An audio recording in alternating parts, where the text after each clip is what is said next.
Bonjour à tous. Oui, bonjour à tous et bienvenue à notre webinaire sur comment sensibiliser vos cyber-héros.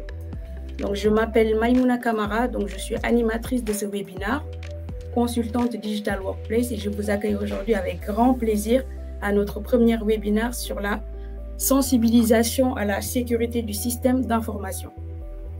Comme vous le savez, depuis des années maintenant, la cybercriminalité connaît des records et le constat est sans appel. Aucun secteur n'est épargné et le moyen le plus efficace aujourd'hui de ne pas se faire piéger est de mettre l'humain au cœur de cette lutte. Il est donc plus que jamais important de créer un programme performant de sensibilisation et c'est ce que nous allons voir aujourd'hui avec Vincent Branger, CEO d'Ilki, et Pierre-Olivier Mouton, CEO de Work and Play. Ces deux experts en cybersécurité et formation vont, à travers une série de questions-réponses, nous parler des enjeux de la cybersécurité et comment acculturer les collaborateurs à cette thématique. Et pour finir, une démonstration d'un jeu interactif sur la SSI sera réalisée.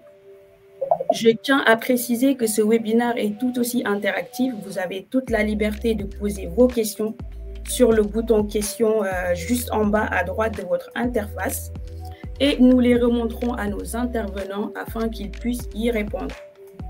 Nous allons sans plus tarder entrer dans le vif du sujet et je vais accueillir nos intervenants Vincent Branger et Pierre-Olivier Mouton. Bonjour Vincent, bonjour Pierre-Olivier. Bonjour à tous. Bonjour Maïmouna, bonjour à tous et à toutes. Alors, pouvez-vous à tour de rôle nous parler un peu de vous et de vos sociétés respectives avant qu'on commence? Alors, mon nom, merci Pierre-Olivier, mon nom est donc Vincent Branger, je suis le directeur général et cofondateur en fait du cabinet de conseil EKI, cabinet spécialisé en fait dans ce qu'on appelle l'accompagnement dans les transitions technologiques. C'est-à-dire que ces 10 dernières années ont vu de grands bouleversements au niveau technique et au niveau informatique et numérique.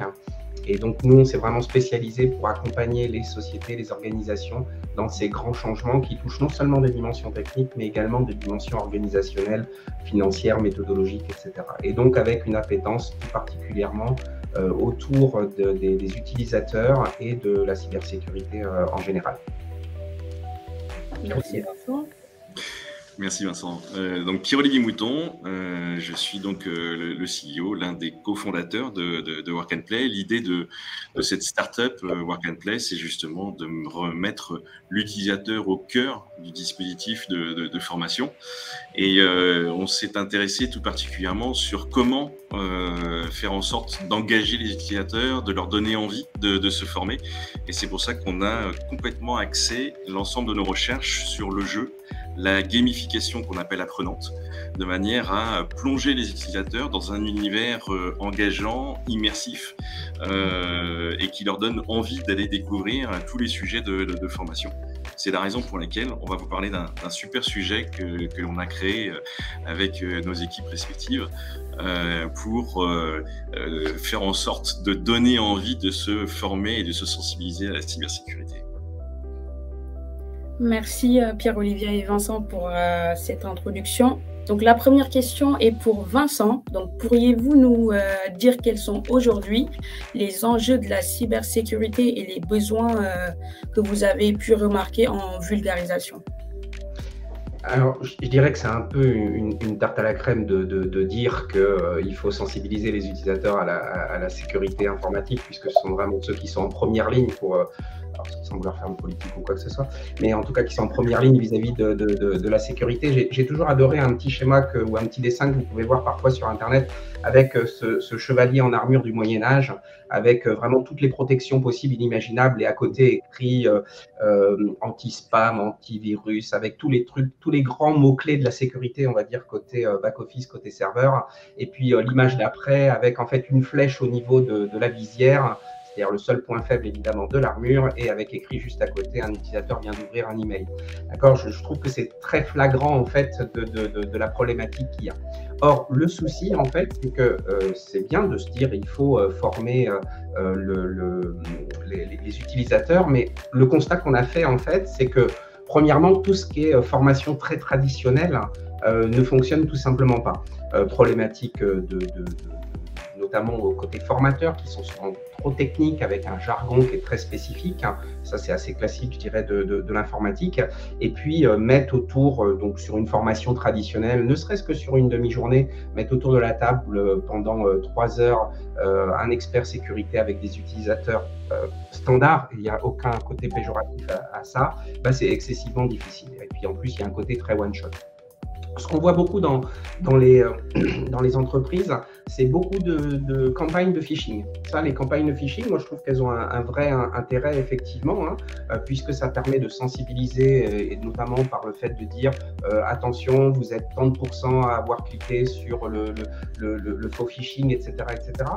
Le problème, c'est qu'il y a un petit côté one-shot, et la sensibilisation en termes d'explication ne se fait que a posteriori et vraiment de manière assez simple et malheureusement, parfois, je pense, pas assez qualitative. Et c'est pour ça, en fait, qu'on a eu cette idée avec Pierre-Olivier de se dire, mais finalement, le jeu, c'est un excellent moyen de pouvoir justement mieux sensibiliser les utilisateurs. Super. Merci, Vincent.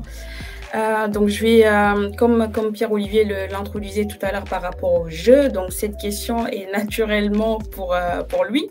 Donc, pourquoi aujourd'hui, Pierre-Olivier, le jeu comme moyen de sensibilisation? Alors, effectivement, certains de nos auditeurs réagissent sur le jeu en disant c'est la meilleure façon d'apprendre. De plus en plus de gens sont convaincus, et maintenant même des études scientifiques ont démontré tout l'intérêt d'un point de vue psycho-cognitif, encodage de l'information, l'intérêt du jeu, parce qu'on emmène les utilisateurs dans un processus de construction de l'information étape par étape qui est beaucoup plus facile à organiser à travers le jeu, plutôt que de laisser l'utilisateur, par exemple sur un PDF, d'organiser lui-même l'information et de structurer l'information. Le jeu permet vraiment d'emmener étape par étape.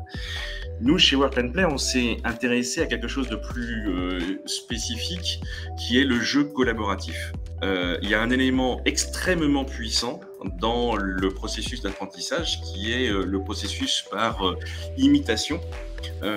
C'est donc quand je regarde les autres, quand je discute avec les autres, donc ce contrôle social me permet de mieux calibrer les informations, de mieux organiser les informations par rapport à la réaction des autres.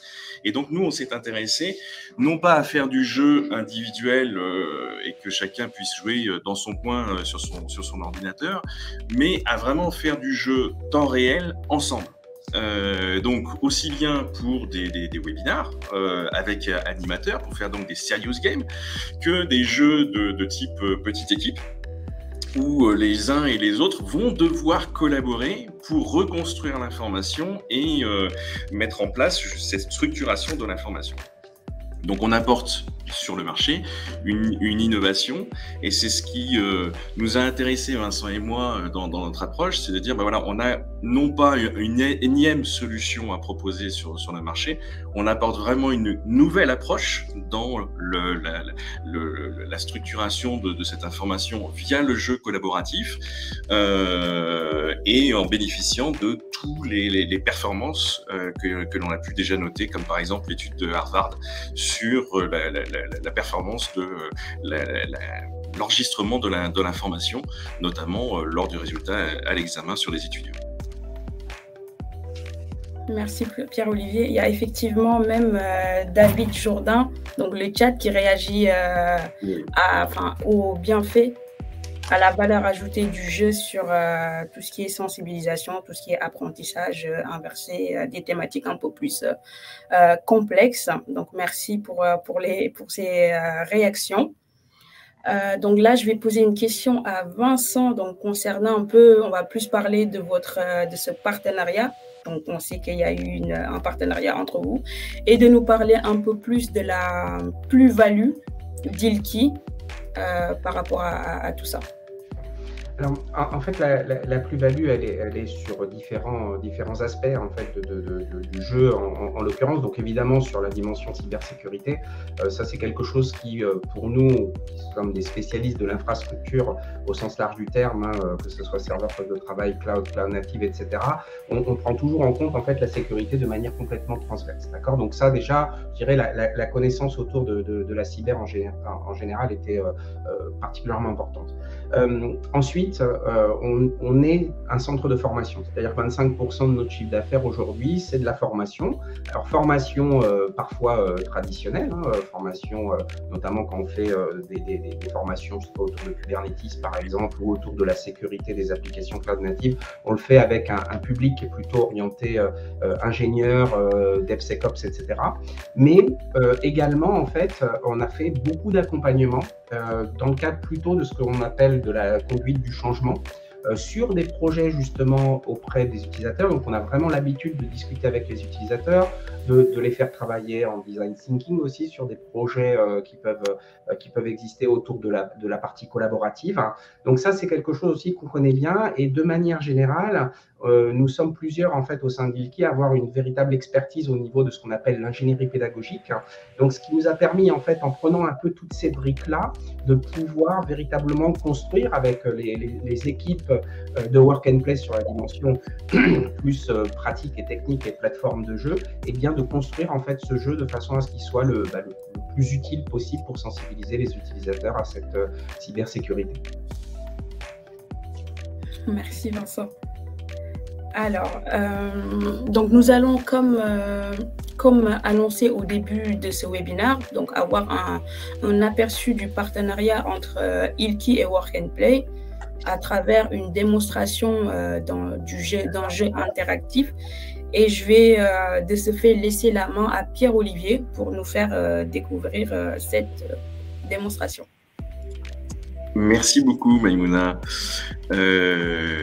Donc, je vais désactiver ma webcam côté Livestorm parce que je vais vous retrouver dans le partage d'écran du multijoueur.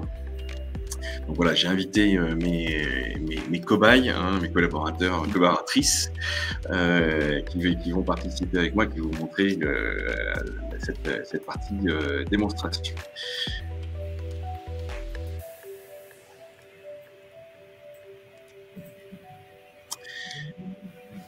Voilà, normalement, vous devriez voir mon écran. Voilà comment se présente la solution. Vous le voyez, on est en mode multijoueur. J'ai créé une partie qui m'a permis d'inviter mes charmantes collaboratrices. Coucou Karen. Bonjour. Et donc on va découvrir qu'est-ce que veut dire jouer et apprendre ensemble. Donc il n'y a pas besoin de formateur dans ce format-là. On est dans un mode, on va dire, hybride entre le e-learning et le webinar. Tout s'appuie sur l'expérience utilisateur et le fait de devoir collaborer ensemble sur chacune des activités. Alors là, on découvre notre premier parcours autour de la cybersécurité. Donc on s'aperçoit qu'on a déjà une mission qu'il va falloir aller découvrir ensemble, et puis ensuite différents chapitres. Et dans cette version de démonstration, on s'attardera plus à la partie identité numérique. Ce que je vous propose, c'est de commencer par découvrir la mission. Si vous êtes d'accord. Donc vous voyez, comme on est en mode collaboratif, chaque joueur peut voter en disant bah non, moi je voterai pour autre chose, et c'est la majorité qui décide, puisqu'on connaît bien en ce moment le processus de l'élection par majorité.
Donc c'est une véritable aventure qu'on nous propose de vivre, presque à la mode Mission Impossible. Eh bien, puisque nous avons le choix, je vous propose de voter tous pour le chapitre 2 de cette démonstration. Et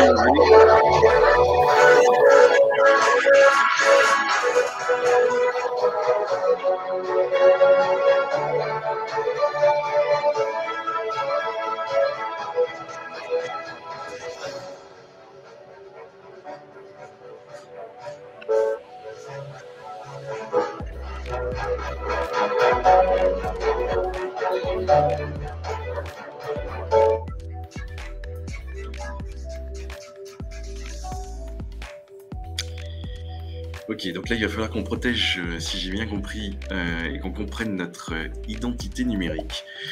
Alors, première activité ou premier challenge, c'est un QCU.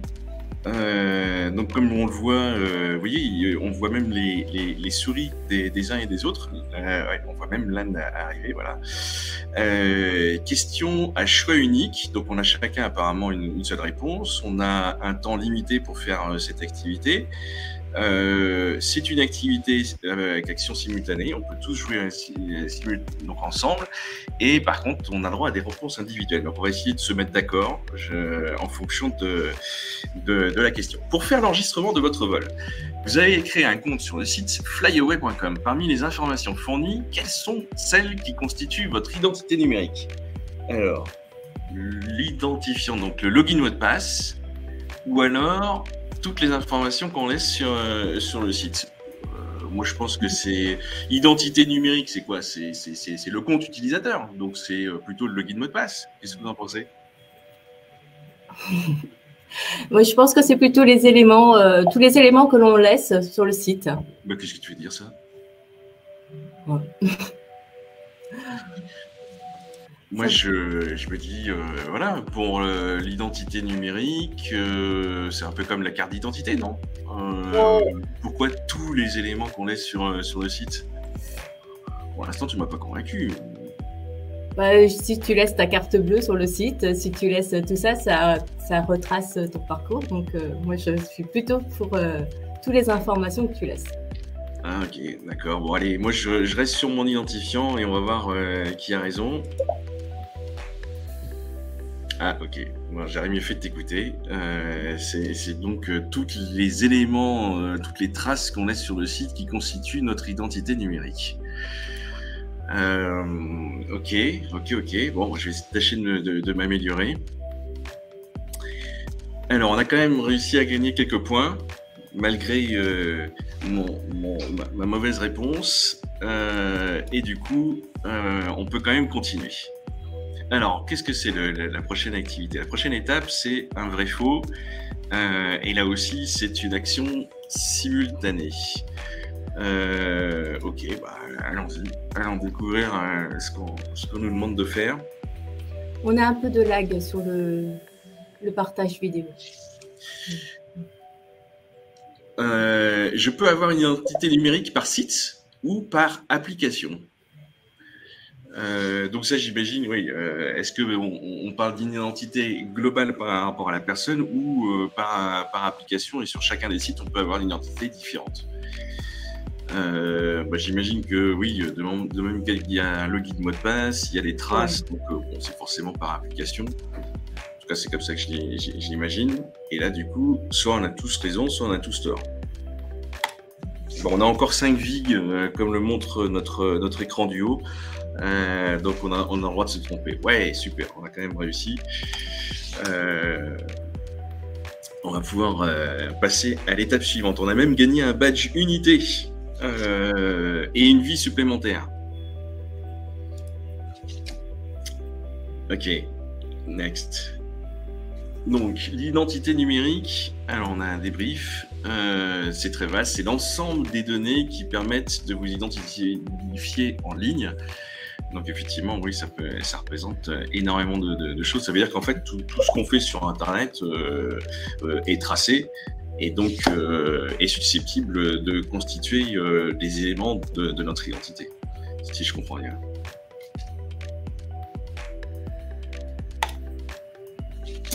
On passe à l'étape suivante.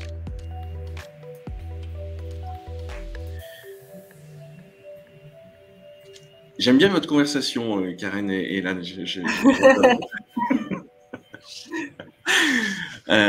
Donc cette fois-ci, ordonnancement et tour par tour. Donc là, si je comprends bien, il va falloir qu'on se synchronise, c'est ça? Chaque joueur répond à chacun son tour. Ok. Donc on a une réponse collective et il va falloir qu'on se mette d'accord. Alors, classer les mots de passe du plus sécurisé au moins sécurisé.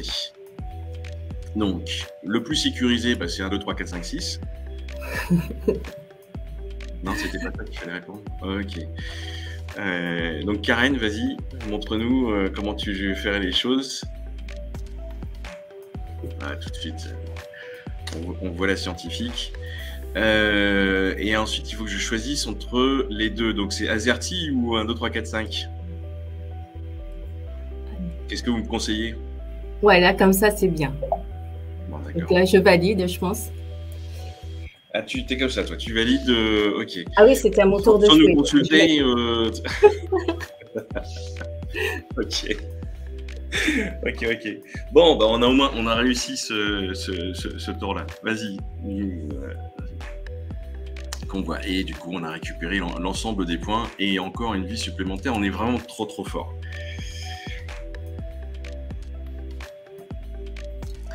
Et l'étape suivante, c'est, alors même si on vous a pas mis tous les exercices et les énigmes pour l'information complète, ce sont quelques exemples.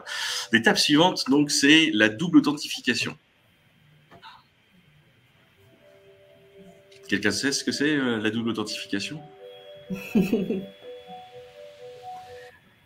Bon, prends le temps, je pense. Je te laisse lire le... Donc, il va falloir glisser-déposer les cartes dans le bon ordre et chaque joueur voit des signaux. Donc, ça veut dire que apparemment, on a des indices à se donner les uns les autres pour arriver à trouver la bonne solution. Voyons voir ça. Donc, il existe plusieurs méthodes d'authentification à double facteur classées de la plus sécurisée à la moins sécurisée. Donc, qu'est-ce qu'on a? On n'a pas de double authentification, donc ça, a priori, oui, bah, ça va être assez facile à trouver. On a notification sur un objet connecté. On a code SMS ou par email. Tiens, ça va être intéressant de voir qu'est-ce qui est le plus sécurisé. Code généré par une application mobile ou par biométrie. Ok, donc là, c'est à Karen de jouer. Qu'est-ce que tu nous proposes, Karen?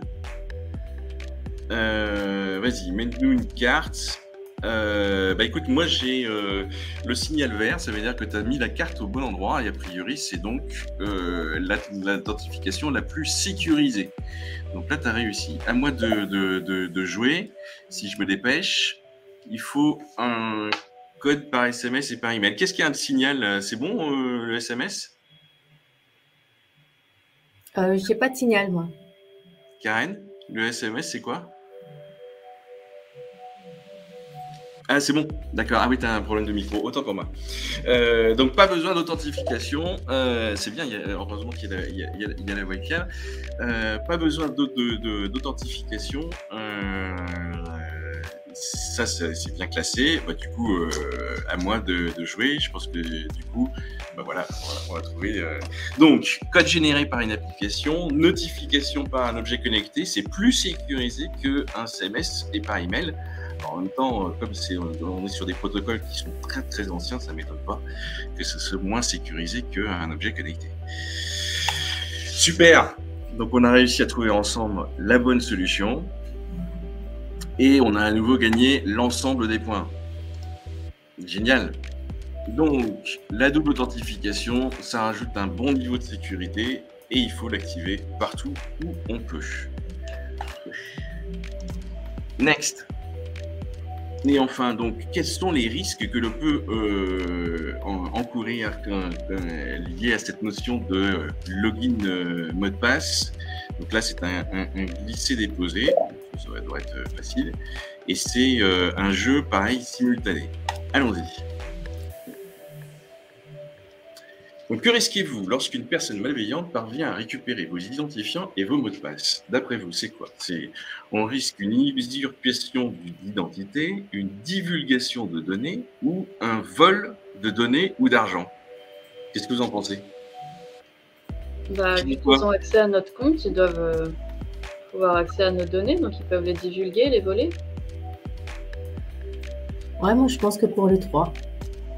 Ah, toi, tu votes pour les 3, carrément. Usurpation d'identité, ouais, remarque, si on a le mot de passe, on peut s'imaginer qu'ils peuvent utiliser le compte à notre place. Ok, allez, j'achète. Vérifions. Ah, super, on est trop fort, comme c'est surprenant.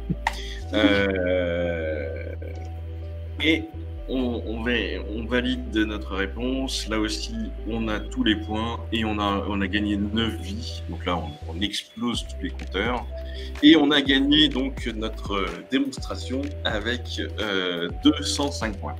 Bah, merci beaucoup de nous avoir donné un peu de temps pour cette démonstration.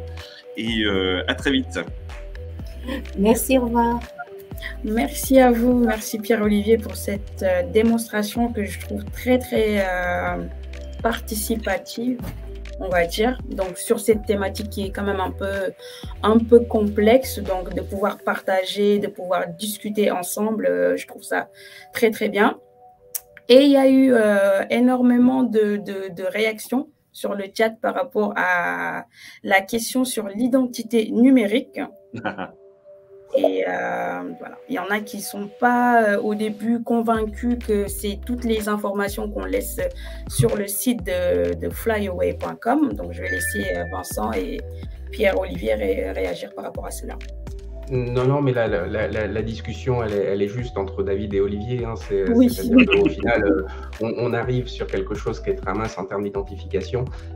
L'idée, c'est d'utiliser en fait un vocabulaire le plus simple possible vis-à-vis en fait des utilisateurs. Hein. Donc, le but, c'est de ne pas utiliser trop de termes trop techniques. Alors, je ne dis pas que là, il y en a en particulier, mais on ne va pas utiliser, par exemple, la notion de pays directement auprès d'un utilisateur. Donc là, voilà, je pense qu'il faut comprendre cette dimension-là au niveau du jeu vis-à-vis des utilisateurs. On vise vraiment des utilisateurs, comme je le disais, sans aucun côté péjoratif, standard, des utilisateurs finaux. Et donc le but, c'est d'être le plus simple possible en termes de vocabulaire. Je te rejoins complètement, Vincent. Les chiffres sont là, hein. 20% d'électronisme. Ça veut dire que parmi tous les utilisateurs qui de plus en plus sont amenés à utiliser l'outil informatique, il y a de plus en plus de gens qui ne sont pas forcément à l'aise, qui ne l'utilisent pas forcément tous les jours et qui du coup ne connaissent pas les bons gestes. Là, l'idée de cette première session, c'est vraiment une sensibilisation qui s'adresse au plus grand nombre. Donc forcément, les experts vont trouver que c'est pas forcément exact, qu'on n'aurait pas dû formuler exactement comme ça. Ce n'est pas une formation pour les experts, hein, vous l'avez bien compris. C'est bien pour monsieur tout le monde et commencer à donner un premier niveau de rassurer les utilisateurs, leur dire voilà comment il faut se comporter.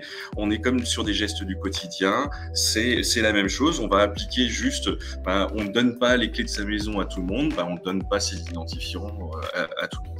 Donc voilà, c'est des choses de cet ordre-là. On se pose la question avec Vincent de faire d'autres modules pour d'autres types de populations.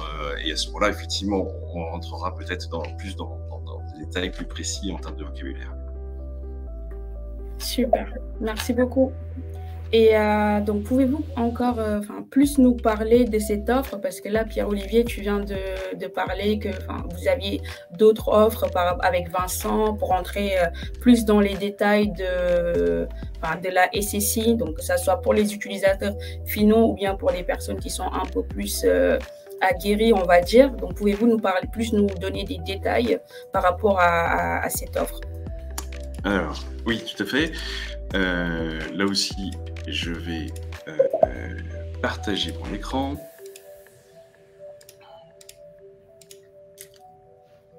Voilà.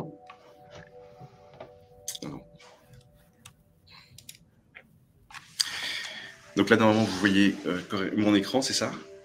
Oui, tout à fait. Donc, on a pensé cette offre sensibilisation à la cybersécurité ou mission cybersécurité a commencé par la sensibilisation, comme vous avez pu le voir, avec le côté élever le niveau du système d'information en termes de sécurité par la sensibilisation du plus grand nombre. On a toujours pensé, Vincent l'a exprimé dans son pédigré, j'ai travaillé aussi dans la partie technique de l'informatique avant de fonder Work and Play. L'utilisateur est souvent au cœur des réflexions, mais quand il s'agit ensuite de l'intégrer dans l'élément sécurisation ou augmentation de la sécurité des systèmes d'information, ça devient souvent une variable d'ajustement et pas forcément un acteur vraiment au sens actif du terme. C'est pour ça qu'on s'est vraiment concentré sur cet aspect-là, et donc on a proposé d'une part le format multijoueur qu'on vient de vous présenter. Il existe aussi le même scénario en mode solo. Si vous avez des managers, des responsables qui se forment à des heures non autorisées tout seul le soir, c'est aussi possible, et on a le format qui est disponible. Donc ça, c'est pour pouvoir adresser le plus grand nombre sur le premier niveau de sécurité.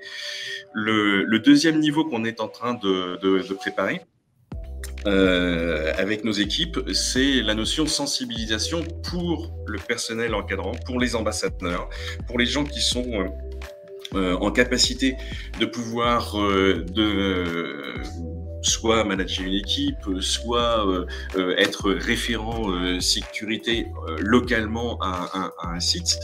On s'intéresse plus particulièrement à cette notion de comment on manage, comment on parle de la cybersécurité à ses collaborateurs, comment on sensibilise, comment on crée un véhicule de communication autour de la cybersécurité, et pas spécifiquement formé sur la cybersécurité.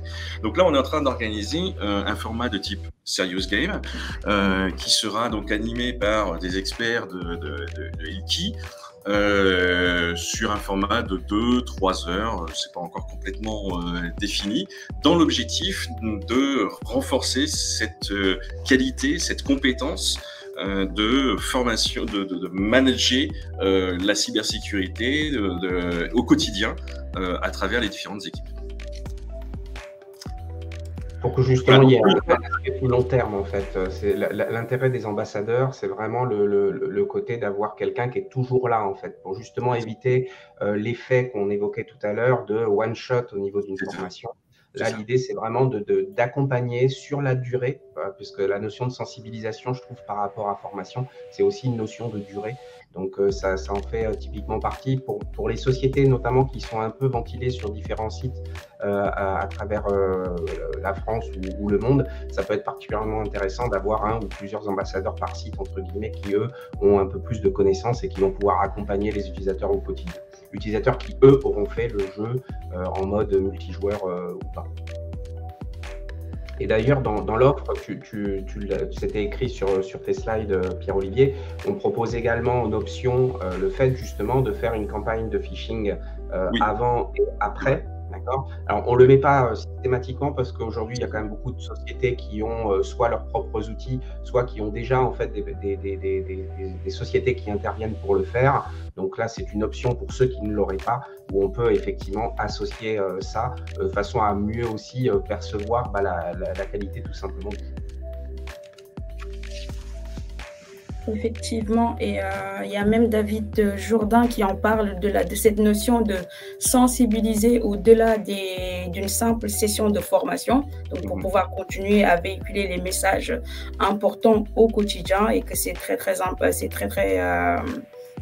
important. Donc là, on parle plus d'une sensibilisation globale au lieu d'une formation.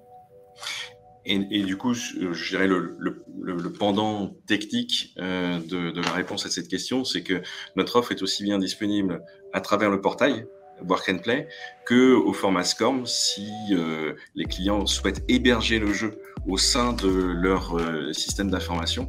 On sait s'adapter techniquement de manière à répondre au modèle le plus, on va dire, le plus pertinent suivant vos organisations. Là, typiquement, on a un client en fait qui, lui, va le voir dans une notion de sensibilisation, non seulement donc sur le long terme, mais aussi par rapport à une problématique qu'il rencontre par rapport à son métier, qui est un taux de turnover assez important de ses équipes, et que par conséquent, l'idée, c'est de l'intégrer dans la plateforme SCORM, la LMS dont tu parlais typiquement Pierre-Olivier, et faire en sorte que dans le process d'onboarding en fait de chaque nouveau collaborateur, eh bien l'apprentissage par le jeu fasse partie en fait de l'onboarding au même titre. Une des étapes, c'est ça. Métier en fait de l'entreprise. Ça, je trouve que c'est assez pertinent.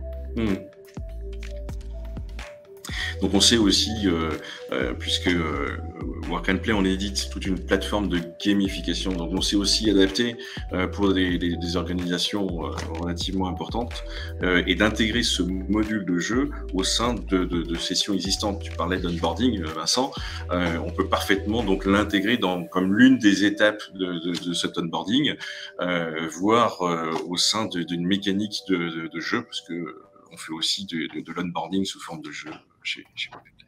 Tout à fait, oui.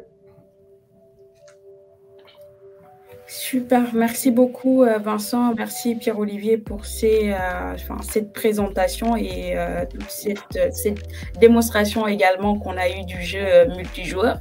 Donc là, je vois qu'il n'y a pas de questions. Donc il y a eu beaucoup de réactions sur le chat avec David et Olivier. Merci beaucoup pour ces réactions. Donc, si vous n'avez pas de questions,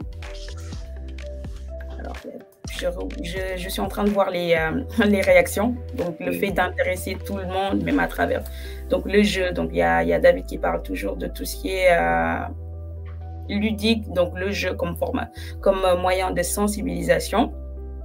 Donc, on est plein dedans. Alors, je rebondis justement sur la dernière remarque de David sur la problématique de différence de génération. Ça a été pensé par rapport au jeu qui a été monté, c'est-à-dire on n'a pas du tout fait un jeu d'arcade, on va dire.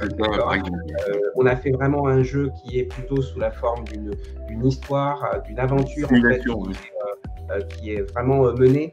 Et en fait, on l'a essayé vraiment lors des phases de test avec différentes populations, des populations, on va dire, qui étaient plutôt jeunes et d'autres qui étaient plus proches de l'électronisme dont parlait Pierre-Olivier tout à l'heure. Et au final, en fait, il y a eu, que ça soit côté jeune ou côté plus âgé, une très très bonne adhésion en fait de la part de ce jeu, en particulier.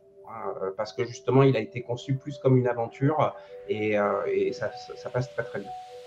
Et puis il y a un deuxième aspect. Souvent, effectivement, ce qu'on constate au niveau des modèles de jeux qui sont proposés, des jeux apprenants en entreprise, ça a souvent été pensé sous format e-learning, c'est-à-dire tout seul face à un ordinateur. Et on peut essayer de faire ce que l'on veut et d'améliorer l'interface, se dire à midi et demi pendant la pause déjeuner, il faut absolument que je fasse mon e-learning RGPD, même s'il a été gamifié. C'est pas forcément une partie de plaisir. Par contre, et on l'a vu plusieurs fois dans les tests sur le multijoueur, le fait de proposer aux salariés, en plus en mode intergénérationnel, c'est-à-dire des plus âgés avec des plus jeunes, parce que là on n'est plus uniquement sur l'aspect jeu, on est sur l'aspect faire ensemble, vivre un moment ensemble, et du coup ça renforce l'intérêt du moment qui est vécu.